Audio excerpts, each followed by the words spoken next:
Bonjour à tous, mon nom est Charles Markovitch, je suis expert comptable certifié. J'ai le plaisir de vous accueillir pour ce club éco sur Radio Judaïka, donc cette émission qui traite de thèmes économiques au sens large. Aujourd'hui, mon plaisir est double puisque j'accueille Marc Diamant, qui est le fondateur même d'Archétype, qui est une société de gestion des ressources humaines. Alors, Marc, on sait que les entreprises vivent principalement de capital financier, de ressources techniques et de capital humain. C'est de cela dont on va parler, mais dites-nous d'abord qui vous êtes et ce que représente, ce que fait Archétype. Oui, bonjour Charles. Donc Archétype existe depuis 30 ans et notre raison d'être, c'est l'optimisation, le renforcement du capital humain et en particulier tout ce qui est sales, marketing et management. Et ça se traduit par trois activités. C'est d'une part l'évaluation de profils, on appelle ça de l'assessment, hein, pour évaluer les compétences commerciales ou managériales. Il y a du recrutement, c'est-à-dire renforcer les équipes commerciales ou marketing ou management dans l'ensemble du pays et à l'étranger. Et la troisième activité, c'est également une manière de renforcer, c'est les formations et le coaching. Alors la formation se situe au niveau de la communication, comment on peut optimiser la communication au sein d'une entreprise, l'orientation client en interne et en externe, et également des formations forcément de commercial et management. Là, j'ai fait en bref, comme on dit, un elevator pitch sur Archetype. Alors on va creuser chacun des points de ce pitch, en tout cas les principaux et les premiers. Euh, mais on entend dire que le capital humain, les ressources humaines, dans une société, ça fait la différence par rapport à d'autres choses ou par rapport à une société qui a moins motivé, capitalisé sur ses ressources humaines. Vous pouvez développer un petit peu pourquoi c'est important d'avoir une culture de ressources humaines powerful, puissante. Il faut d'abord faire la distinction dans quel domaine, hein. Quand on regarde le service, forcément, l'importance de l'humain prend plus sa place, forcément, puisque si on fait la différence avec l'approche client, donc c'est de la dimension humaine, quand on est en production, le capital humain peut être moins important. Nonobstant, pour moi, c'est toujours fondamental. Pourquoi? C'est ça qui fait la différence, souvent. Et avec ce qui arrive actuellement, hein, tout le monde parle de ChatGPT, de l'intelligence artificielle, eh bien, les êtres humains devront se distinguer et justement ces dimensions humaines vont faire la différence.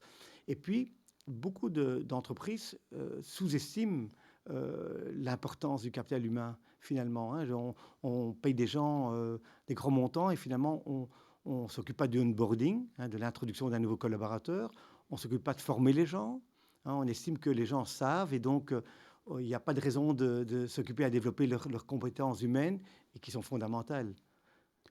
Alors, vous avez mentionné ChatGPT, je crois qu'on ne va pas en parler énormément aujourd'hui parce que ça vaudrait vraiment la peine et ça vaudra et ça vaut la peine qu'on y consacre un numéro de ce Club Éco, un numéro ultérieur, donc on se reverra certainement pour voir toutes les dimensions, ce que ça apporte et ce que ça pourrait coûter. Euh, on a parfois l'habitude de voir l'entreprise comme une pyramide avec le top, le management au top et les collaborateurs non pas subalternes mais opérationnels en bas. Euh, En quoi avoir une culture d'entreprise qui vient d'en haut vers le bas, en quoi c'est important et comment ça se décline? On a parlé de mission et d'autres éléments. Comment ça se décline? Euh, c'est c'est- c'est- c'est très intéressant ce que vous dites là, puisque nous, souvent, on a ce type de problème. C'est-à-dire qu'on nous demande de former des gens du terrain et que les problèmes se situent au niveau de management. Parce qu'il n'y a pas une vision claire ou les valeurs ne sont pas bien définies, hein. Donc, et d'ailleurs, quand on fait un processus de changement, on va toujours commencer avec le management. Et une des choses fondamentales, c'est la mission, la vision et les valeurs, hein, puisque La mission, la vision, vision et les valeurs. C'est voilà. pour vous les choses, c'est par ça qu'on commence dans une politique de ressources humaines? Oh, il y a d'autres éléments, mais c'est quand même assez fondamental. D'accord. Et on peut prendre le modèle aussi de Why or What de notre ami Simon Sinek, qui était aussi également un bon modèle. Par contre, mission, vision, valeur, je trouve qu'une entreprise doit savoir euh, quelle est son identité, quelle est sa vision à long terme et quelles sont les valeurs qui sont communes. Et pourquoi ça? Parce que souvent, au niveau recrutement, c'est là où le bas blesse. On recrute des gens qui ont tout à fait les compétences, mais qui n'ont pas la même culture. Et ça peut poser plus de problèmes quelqu'un qui n'a pas la bonne culture et la bonne attitude que quelqu'un qui n'a pas les bonnes compétences. Mais quand je vous entends parler de culture, je me demande si, la culture, la vision, les valeurs, si c'est valable pour une PME et on sait qu'en Belgique, il y a à peu près, 90 ou 95 des sociétés qui sont des PME, ou si ce sont uniquement des mots qu'on applique à des grosses, multinationales qui parfois peuvent se tromper. On a des exemples récents de communication entre Deleuze et ses collaborateurs. Alors, est-ce que là, on n'a pas des exemples d'une grosse société voilà, qui se plante complètement dans sa communication? On ne sait pas s'ils vont arriver à leur résultat. Je vous vois sourire. Oui, c'est très pertinent, puisque avant de commencer avec Archetype, j'étais moi-même dans une grande entreprise et c'était The Team of the Future. Il y avait des grands slogans au Ezel à plus de 7000 personnes. Et c'est vrai qu'il y a souvent des valeurs, mais elles sont pas traduites dans le quotidien. Elles sont sur des jolis murs affichés, mais pas mises en pratique. Euh, pour répondre par rapport aux PME, une PME a souvent des valeurs, mais elles ne sont pas toujours bien définies ou bien claires. Et je pense que c'est bien de le traiter de manière consciente. Je m'explique, quand on recrute quelqu'un, on sait très bien ce qu'on a besoin, mais si on les a bien mis clairement, voilà, ce sont ces valeurs-là qui sont importantes pour nous, eh bien, on va être plus attentif lors d'un recrutement d'un profil. Donc, pour une PME, il ne faut pas faire ce que font en effet certaines entreprises où ça devient très complexe, où ça devient abstrait. Les missions, vision, valeurs doivent rester quelque chose de simple, abordable. Par contre, ça demande tout un processus pour les faire intégrer. Et donc, la manière dont on intègre les missions, vision, valeurs, c'est checker, hein, checker avec les collaborateurs si ces valeurs, ils s'y retrouvent dans les valeurs de l'entreprise et dans la mission et la vision. Et puis, regarder comment chacun peut traduire cette mission, vision, valeur par rapport à sa fonction. J'en ai un exemple très concret au niveau des valeurs. Si moi je suis commercial externe, la définition d'être orienté client est différente que le comptable de l'entreprise ou le service après-vente. Donc chacun, il y a un dénominateur commun en ce qui concerne l'orientation client, seulement elle se traduit différemment en fonction des fonctions. Et là, il faut travailler, par exemple, de manière très active pour que ces valeurs soient vraiment intégrées. Imaginons que je sois le propriétaire d'un bricot ou d'un restaurant, d'une petite entreprise comme ça. Vous pouvez me donner, et je vous appelle pour m'aider à définir mes valeurs.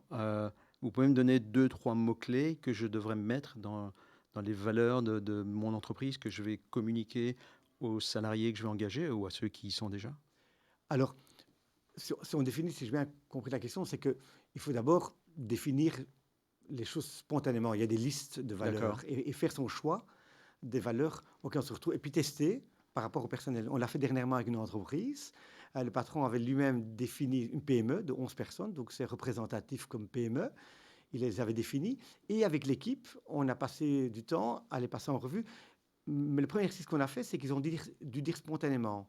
Si je me rappelle bien, il y avait en effet 6 valeurs et 5 des 6 ont été trouvées directement par les collaborateurs. Donc c'est très rassurant à ce moment-là.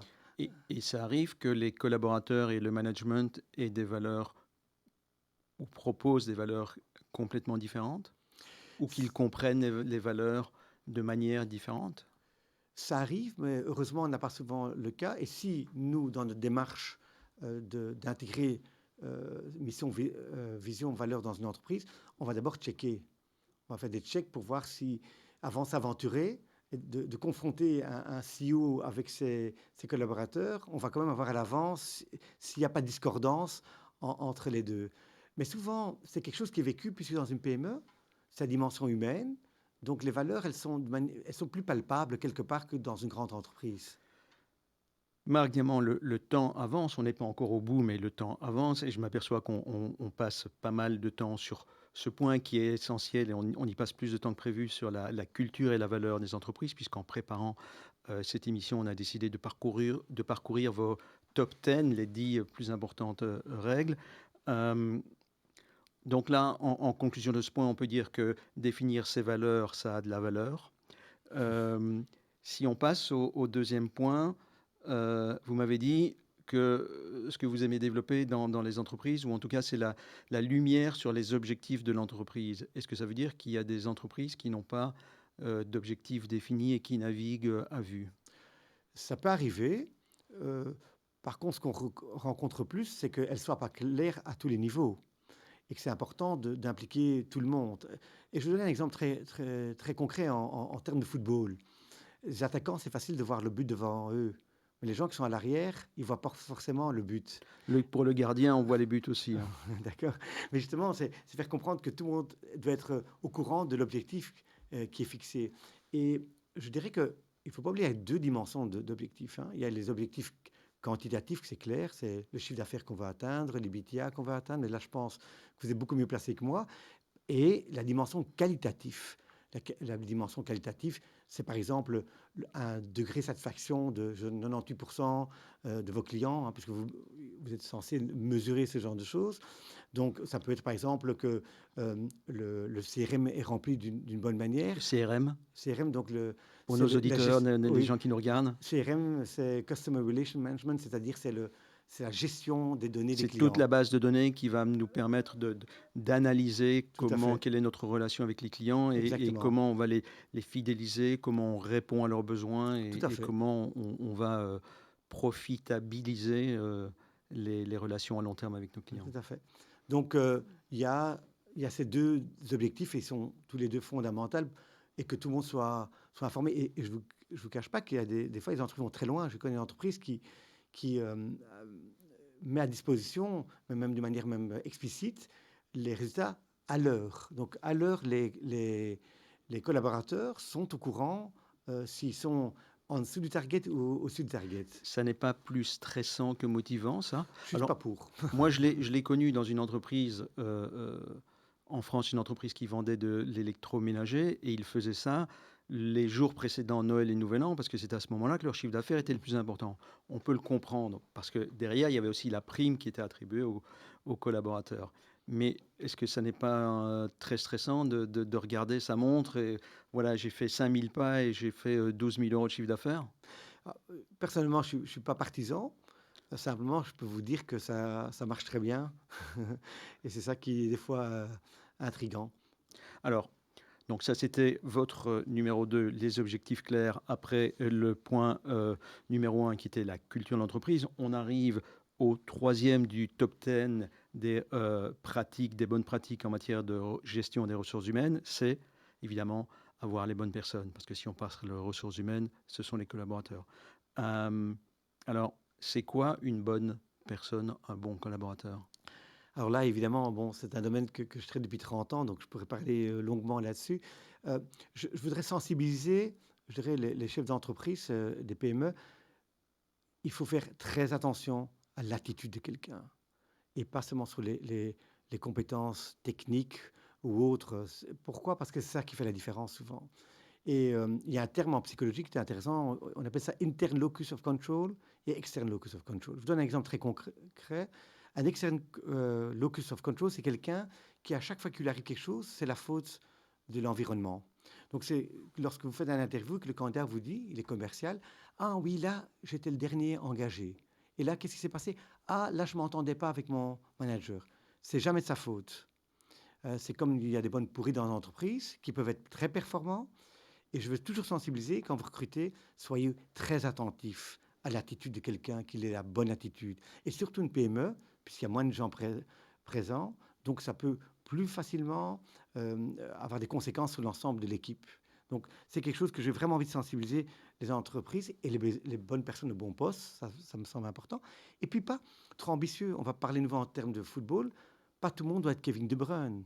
Il faut des gens qui font bien circuler le ballon, qui resteront à long terme. Donc il faut un bon équilibre entre des personnes qui sont des moteurs et il faut quelques bons suiveurs. Donc il faut un bon équilibre au sein d'un département ou au sein d'une entreprise. Le savoir-être et le savoir-faire, c'est une autre manière d'exprimer ce que vous venez de dire ou ça n'a rien à voir? J'adore entendre ça puisque c'est dans les formations, on met l'accent sur le savoir-être. Et on arrive à faire évoluer les collaborateurs avec l'âge et avec l'expérience, on arrive à faire évoluer le savoir-être et le savoir-faire? Oui, c'est marrant parce que je reviens d'un client, on avait fait une formation au mois de novembre et il y avait un homme qui a été nommé justement responsable commercial. Il avait il avait l'attitude comme ça un peu d'avoir la grande gueule, on peut le dire. Et on a travaillé sur les compétences managériales. et à travers des jeux de rôle, il s'est rendu compte qu'il devait balayer peut-être devant sa porte avant, de voir la faute également chez les autres et on est 4-5 mois plus tard, heu, son patron a constaté qu'il a eu un déclic, il a eu un aha comme on dit, Mmh. il a pris conscience. C'est pas qu'il fait pas l'erreur, mais en tout cas il en est conscient et le fait qu'il en est conscient, ça a moins de conséquences et je suis optimiste que ça peut évoluer. Marc Diamant, je vous remercie. Je rappelle que vous êtes le CEO d'Archetype, qui est une société de gestion des ressources humaines. On avait prévu de parler de bien d'autres sujets. On a abordé à peu près la moitié, mais ça n'est pas grave parce que je propose que l'on se revoie dès la semaine prochaine, qu'on continue cette passionnante étude de gestion des ressources humaines, de motivation des collaborateurs. Merci à tous d'avoir écouté ou vu ce numéro du Club Éco sur Radio Judaïka. Et bien entendu, on se retrouve bientôt.